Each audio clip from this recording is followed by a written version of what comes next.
Before I begin talking about the shared myths of the Abrahamic religions, I'd just like to cover a little background material.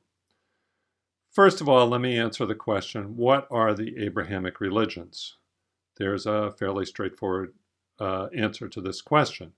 These are the religions that trace their roots back to the figure of Abraham, whose story is told in the Tanakh and other sacred texts.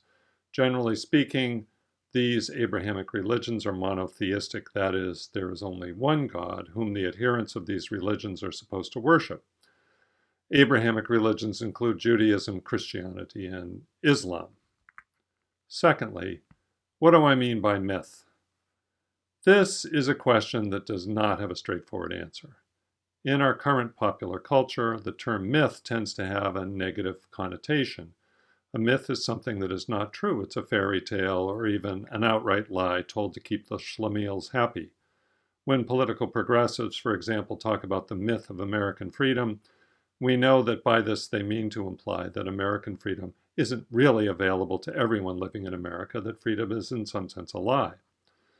Saying that myth is a form of lying is a simplistic way of distinguishing between two different ways of knowing, what the ancient Greeks called mythos and logos.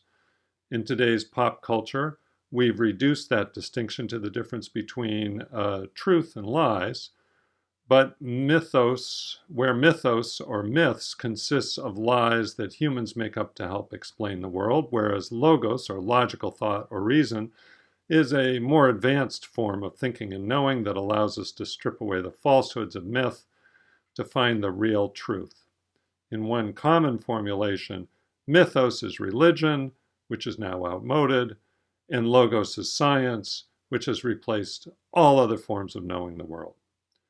But today's pop culture definitions of myth are confused and somewhat incoherent, so let's see if we can come up with a less confused understanding of myth. We might begin by turning to the insights of psychoanalysis. For example, psychoanalyst Carl Jung hypothesized something called the collective unconscious, wherein symbols, archetypes, are shared across multiple individuals of a given culture. These symbols and archetypes are obviously related to myths and myth-making. They do not represent some kind of pre-scientific thinking that we're now ready to dispense with. Rather, they're somehow integral to communal ways of knowing, and they help us to make sense out of the world together. While you may not accept Jung's concept of the collective unconscious as being valid, nevertheless, I would argue that there is validity in the notion that there are symbols and stories shared across a culture or even between different cultures that deeply affect the way we make sense out of the world. Another way of thinking about mythos and logos is that mythos relates more to music, painting, and sculpture, dance, poetry, and so on, while logos relates more to science, technology, engineering, math, and so on. Science can tell us a great deal about the evolutionary biology and ecology of Aesculapia californica, I probably mispronounced that, but poetry takes over when our hearts fill with joy when we see a hillside covered in the vivid orange blossoms of the California poppy. Understand that this is not a binary distinction. Doing science and math can certainly fill one's heart with joy, but there's a reason why Henry Thoreau wrote the book Walden, rather than writing a scientific treatise on the biology and ecology of a glacial kettle hole in the town of Concord, Massachusetts. So you can see mythos and logos are different ways of making sense of the world. We might even say they're in some sense different ways of knowing about the world. By now it should be clear that myth is not the same thing as theology. In fact, theology has more in common with science than it does with myth. The word theology derives from the ancient Greek word theos, meaning a god or the divine, and the ancient Greek word logos, meaning, in this context, logical or rational discourse.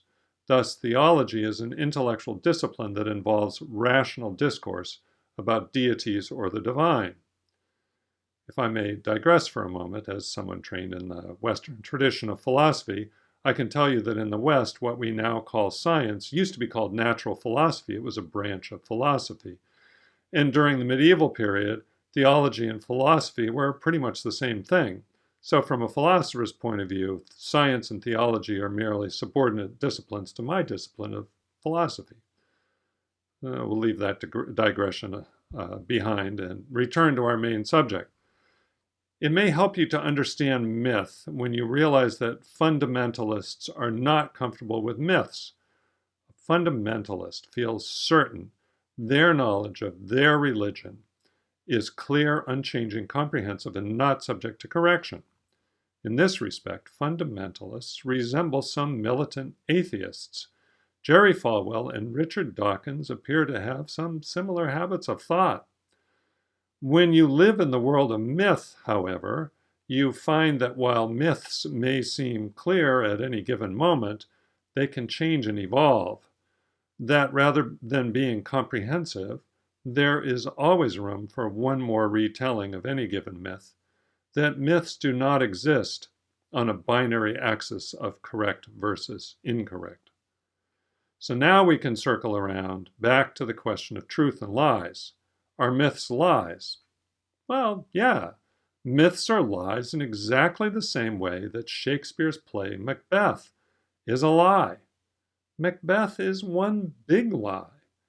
There are no witches. The actors playing the parts of Lady Macbeth and Macbeth aren't really them.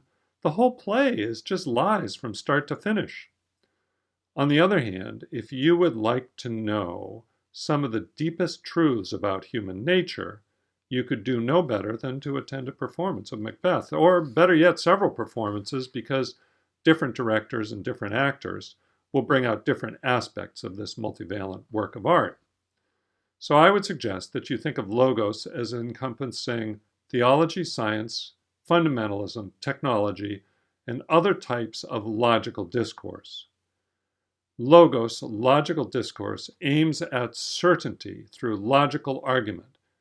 In logical discourse, in logos, if the logic of a given argument fails, or if the initial premises are incorrect, as I would argue happens with religious fundamentalism, then the whole thing falls to the ground. Mythos, by contrast, encompasses the plastic arts, the lively arts, literature, stories, folktales, and maybe even dreams. While we might say that the arts do have internal logic, I would certainly say that internal logic doesn't have to be a rigorous or formal logic. It can be the informal yet coherent logic of dreams.